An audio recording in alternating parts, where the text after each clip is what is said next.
But did you record each album in one time span? Yeah. And then went to the next one? Yeah, we had to, because we had to do the microphones, sounds, amplifiers. So, for example, Chicago, we wanted to sound like all the Chess records. So we learned how the Chess records, buy books, internet, find out how they did it in them days. The reason why was always the same. The reason why was because they had no money.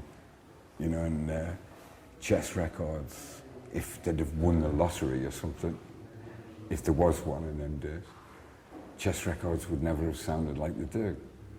But what fascinates me is how creative musicians changed the sound and the music to fit what they have. There's a thing called a cutting head, which is what masters vinyl, and the guys in New Orleans didn't have a really good one. And that's why New Orleans Lee Dorsey records sound as hard and middly as they do. Okay. And, the guys down in New Orleans say, man, if we'd have had enough money, you would never have heard this sound. The easiest example of that is George Harrison. The famous Beatles song. He used to laugh because all of a sudden the world was trying to buy Gretsch guitars and Rickenbacker guitars, which the Beatles had seen in Hamburg. They didn't want them. They only had them because they couldn't afford a Stratocaster. And if George Harrison had had more money, when he was young, you would never have heard the sound of I Want to Hold Your Hand or She Loves You. It wouldn't have sounded the same.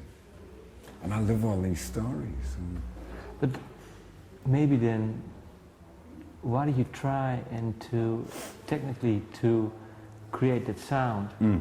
Maybe you could have done with your own technique that we have now to make your own some kind of blues style. Well, for me, the result of the book is now what Chris Rea is. Okay. It's almost like university.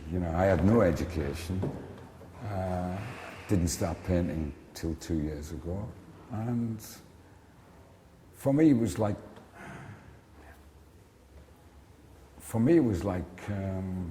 going to school and doing a university thesis. Okay. On the music that I love so much, And it's called Blue Guitars. And it's cheap. Cheap, okay. Yeah, cheap 2 years on.